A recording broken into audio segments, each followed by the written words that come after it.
Got him.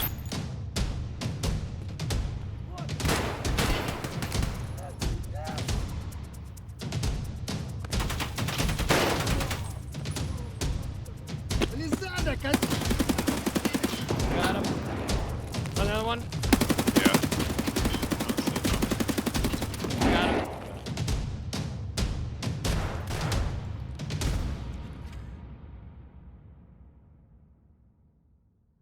The year is 2028, and you are a highly trained and experienced private military contractor that has found himself caught in a proxy war in a sealed-off region in Russia, fought not between the armies of nations, but rather the private militaries of megacorporations. The area has been sealed off as to allow the United States and Russia to be involved in this conflict, but since they use PMCs instead of their armies, they can keep their hands clean from the watchful eyes of the UN and the public at large.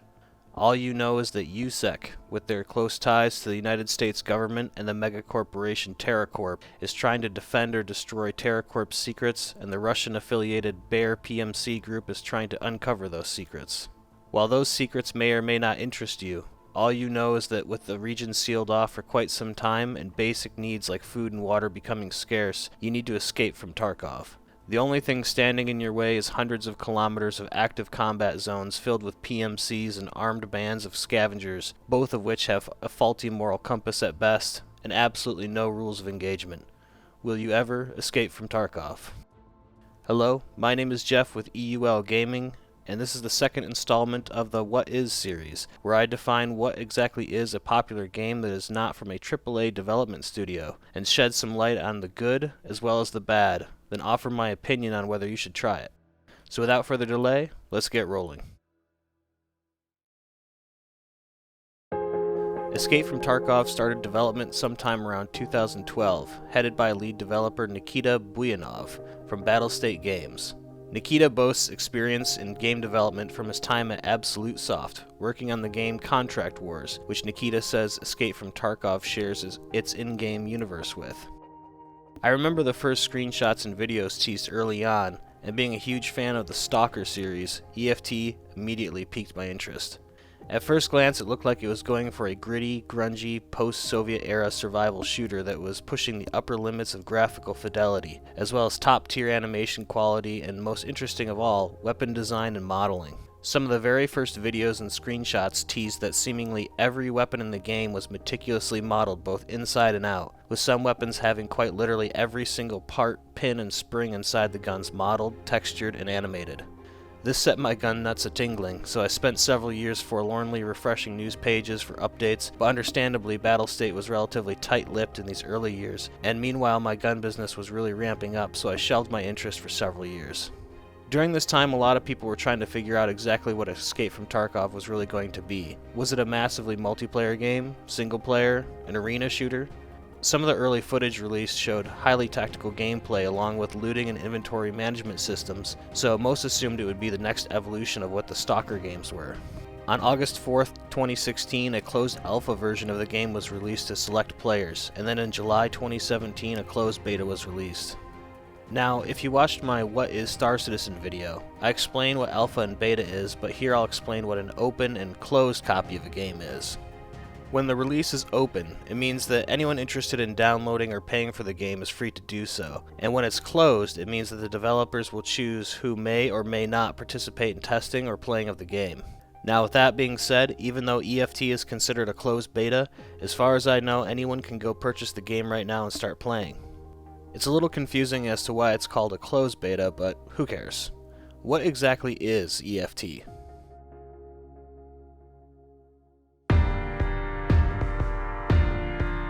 Escape from Tarkov is a hyper-realistic, hardcore shooter that is centered around the acquisition of loot and the completion of missions and tasks with a central story and lore to provide some direction and atmosphere. Currently, with the base game package, your player starts off as a PMC operative aligned to either Bear or USEC faction. In the future, there will be unique bonuses or perks for each faction, but currently they are nearly identical, other than cosmetic differences, and USEC is English voice lines, and Bear PMCs speak Russian.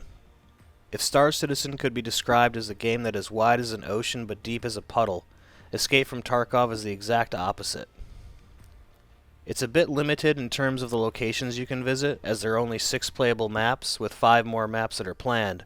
However, each one of Tarkov's gameplay mechanics dive deep into rich and diverse choices and gameplay styles that make every single raid feel very different from the last. And before I go into these mechanics, let me get this out of the way. Tarkov does not hold your hand, at all. The gameplay could even be described as punishing, as there is minimal HUD, no markers to distinguish friend from foe, and extremely fast time to kill depending on armor and ammunition choices. And if you die, you lose all the gear on your character. So what is the point of Escape from Tarkov? Right now, the real motivation to do well in Escape from Tarkov is to earn money and valuable items that you can use to either buy better gear, upgrade your hideout, or turn in for huge amounts of experience to level up and unlock better deals and equipment from the NPC traders. I believe that the plan is eventually the game world will have all the maps connected and it will be more of an MMO open world experience. But for now, you enter each raid with a set time limit depending on the map. You need to get in, collect loot or finish objectives, and then get to your extraction point before the time is up. And of course, stay alive. Now I admit, when the game is explained this simply it doesn't seem like much, but trust me, Tarkov is extremely fun and addictive, and at times it almost plays out like a horror game. You know that feeling you got when you got into your first 1v1 in a battle royale game? How your palms got sweaty and you feel that tense surge of adrenaline as if you're now in a situation where you've got everything on the line? Well, Tarkov manages to make you feel like that for a full 50 minutes until you finally reach your extraction point and breathe a huge sigh of relief as you successfully extract. Tension is constant in Tarkov. Like I mentioned before, the gunplay in Escape from Tarkov is focused on achieving the highest level of realism possible. Many, if not all, firearms in the game are meticulously modeled after their real-life counterparts. This even includes internal working parts and pieces that are normally not rendered in most shooter games because they aren't displayed. In Tarkov, you can take the dust cover off the top of your AK and see all of its working bits inside, which is pretty remarkable. And that isn't just for show. Customizing your guns is a gun lover's dream. Parts, accessories, sights, stocks, and grips, both from well-known and small-time manufacturers, number in the hundreds. If you're familiar with firearms, you'll recognize brands like Magpul, Strike Industries, Silencer Co., and yes, even NC Star, just to name a few. If you upgrade your hideout, you can even start to make your own gear, ammunition, medical supplies, which brings me to the medical system. Just like the gunplay, the game's medical and armor system is very in-depth. When going into a raid, you can choose from a massive list of helmets, body armor, plate carriers, and other protective gear to keep you alive or increase your awareness, like donning a set of Peltor contacts to hear better. But what happens if you do get shot? If you're shot in the legs, your movement speed will decrease to a slow limp, and this can make moving back into cover very slow and dangerous. You can develop fractures, bleeds, contusions, tremors, and dehydration, to name just a few ailments. You can damage a part of your body so badly you'll need to find a safe place to use a field surgical kit on yourself to extract the bullet fragment and then staple yourself back up. No, in this game you don't simply use a single item to get health back. You need to address the specific ailment or injury you're experiencing with the correct medical items and even manage your levels of pain, or else you can get tunnel vision or begin to black out. If you know how and when to patch yourself up, you'll have a better chance of making it to extraction. Tarkov is not a casual shooter by any means, and if you think you can rush into combat head-on and 360 no-scope some kids, you're going to have a bad time. That isn't to say that the game is always slow. It just means that you'll have to use a perfect combination of gear, map knowledge, pre-positioning, flanking, and staying unpredictable to succeed. The extremely difficult nature of gunfights, paired with the threat of losing all your hard-earned gear if you die, gives a sense of weight to every engagement. You will learn to treat every threat with respect and never underestimate your foes, including the undergeared AI scavs. Your enemies will be ruthless and cunning, as they want to successfully extract just as bad as you do. So learning the gameplay mechanics and mixing it with real-life gunfight tactics can be the difference between successfully making out or filling someone else's backpack with your gear. So you've successfully extracted and maybe even got some loot along the way. What do you do with all that loot? Well, it depends on how you want to play the game.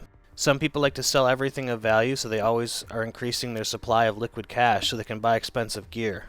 Some people like to save the scraps and junk they find to upgrade their hideout. Your hideout is basically where your PMC hangs out between raids. In the beginning, it is a dirty, dark, and dank bunker littered with trash that has almost no value.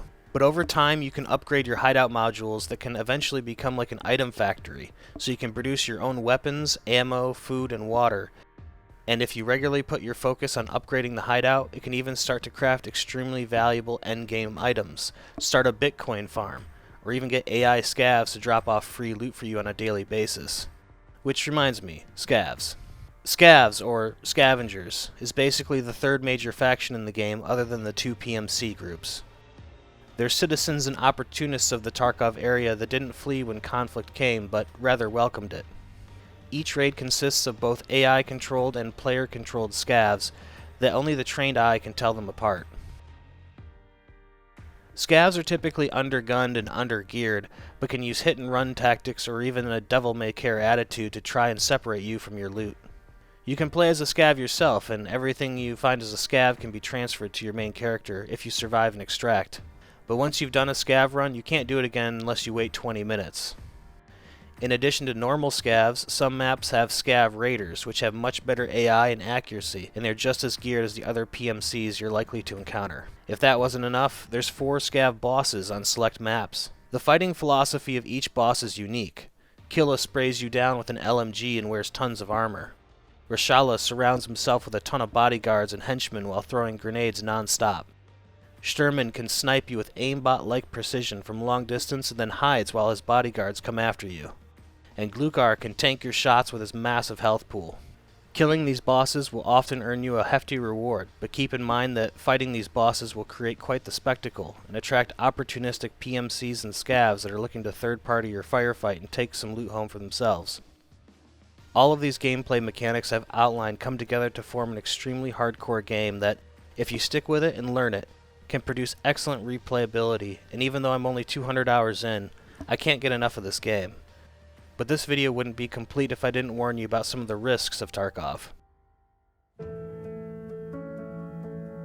Thankfully, there aren't actually many bad things to say about the game, but there are still some issues that new players need to be aware of. Although this chapter of the video will outline those bad things, some of these things will only come off as a negative aspect of the game to some people, while others might think they are good. So I'll start off with the points that most people will agree with are not so good for the health of the game. While new games these days seem to have no problem in pushing the boundaries of graphical fidelity, nearly all games, even those from AAA studios, seem to struggle with one thing constantly: network performance. And Tarkov is no exception. Player desync, lag, and total connection loss isn't exactly a super rare event in Tarkov. While I find that it's workable and playable for me, others don't have that same experience. One of the guys that I play with, and a streamer in Tarkov, regularly gets disconnected from matches, which is especially infuriating as it can take a couple minutes to reconnect, and if you die during that time, you'll probably lose all your gear. And due to player desync, there's a fairly prominent peeker's advantage in Tarkov. This is where the person who peeks first or comes around a corner first will actually see the enemy player a few fractions of a second sooner than the player who didn't peek. It doesn't sound like much, but it can make all the difference in such a hardcore shooter. I'm hopeful that these issues will continue to improve over time, and I assume some really drastic networking upgrades will need to be made if they ever hope to achieve their open world dream with a lot more players per server. Another issue that some people dread and other people welcome is the fact that the game regularly wipes the entire player database, usually after a major patch. This can occur every 6 months or so. This means that all the money, gear, loot, and progression you've made will reset and you'll start back at the beginning. I say that some people welcome this because the economy in Tarkov is very dynamic, but it doesn't take too long before the best players become mega rich and the game starts to get dull. They've done every mission, they have all the best gear, they have so much money that the feeling of risk is no longer there if they die with good gear. They can simply buy more and head back out. But to players who can't play as often or aren't as good, they feel like their progress has been robbed from them, and they'll have to grind their way back to the top just to face another wipe. I understand why they wipe, and hopefully a progression system can be added in the future where wipes can occur much less often, or maybe not at all. Just be aware of this fact. I have not yet experienced my first wipe, but in a way I do kind of look forward to it as the best players will be forced to use basic guns and armor, and firefights will be a bit slower and more intense. And lastly, cheaters. Now, thankfully at the time of this video, the developers have made several significant steps to reduce the amount of cheaters in Tarkov, but they do exist. Wall hacks, aimbot, super speed, teleporting, and even flying hackers have all been spotted. And on a map called Labs, they seem to be the most active, as that map has the best loot. The problem with Tarkov is that the cheaters aren't drawn to the game just to cause mayhem, but there's a financial incentive to do so. These are called RMT hackers, or real money trading. Some people pay hackers real money to go in-game and find them the best loot, or just buy massive amounts of rubles, the game's main currency. The developers are constantly fighting against these hackers and have recently begun tracking the transfer of large amounts of in-game cash and valuables between players. I personally have only encountered what I believe to be a hacker once in-game, but some are good at covering their tracks and making their movement and kills look natural, so just be aware of this. And one more thing. I'd like to add how absurd it is to spend real money on in-game assets. But Jeff, you bought ships in Star Citizen. But those ships will always be mine even if they wipe their servers. In Tarkov, all your progress and gear will be erased at some point, so don't buy from RMT hackers. Instead, learn from streamers and YouTubers and become a better player, and you'll have all the loot you could ever want. Each gameplay mechanic that I've glossed over in this video could be expanded upon and discussed so much further, but after investing a significant portion of my time into this game, I can definitely say that I'll be playing a lot more Tarkov in the future. Tarkov to me is one of those rare games that you find that seems like it was specifically made for me. It has every element that I look for in a shooter. So would I recommend Escape from Tarkov? Absolutely yes. But keep in mind what you're getting into. This game will not hold your hand, and instead it will bludgeon you repeatedly with a large stick. If you're prone to game rage or not into highly realistic and tactical shooters or sims, you'll most likely not enjoy Tarkov. But if you are, I can't think of another game that can deliver such an adrenaline-pumping, high-risk experience. If that sounds like something you'd enjoy, pick up a base copy of the game first before buying one of the more expensive packages. And if you like this video, I'd appreciate a thumbs up and tell me in the comments if you like or dislike Tarkov, or if you're planning on picking up a copy. If you'd like to play with us or discuss Tarkov, drop by our Discord server. The link is in the description. I'm Jeff, and thanks for watching. See you in the next video.